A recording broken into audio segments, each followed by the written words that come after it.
حضور جب ہم تبلیغ کے لیے بکس دیتے ہیں لائک لائف آف محمد تھی اور ورلڈ کرائسس تھی، تو ان لوگوں کو لائک اتنی اہمیت نہیں دیتے ان بکس کو. سو لائک کبھی کبھی ایک جو پمفلٹ ہم نے دیا تھا لائف آف محمد کے ساتھ وہ ایک دفعہ بن میں تھا. سر کیا کرنا چاہیے؟ ٹھیک ہے، تمہارا کام ہے، تم ایسے لوگوں کو بکس تو دو ہی نا جنہوں نے پھینک دینا ہے بن میں.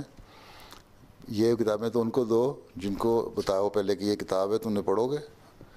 تم جو آج کل اسلام کے بارے میں یا حضرت صلی اللہ علیہ وسلم کے بارے میں غلط باتیں مشہور ہوئی ہیں، غلط پروپیگنڈا تم کرتے ہو، ان کے کارٹون بنا کے تم اس کا مذاق اڑاتے ہو.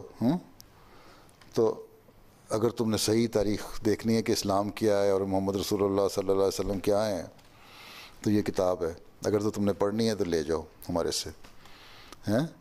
اس طرح نہیں ہے کہ جاتے جاتے ہر ایک کے ہاتھ میں پکڑاتے جاؤ. چھوٹے چھوٹے بروشر یا پمفلٹ دو تاکہ ان کو پہلے پتہ لگے. اس لیے میں نے کہا تھا پہلے میسج آف پیس کے نام سے چھوٹے چھوٹے پمفلٹ دو، پھر جماعت کے تعارف کے نام سے چھوٹے پمفلٹ دو.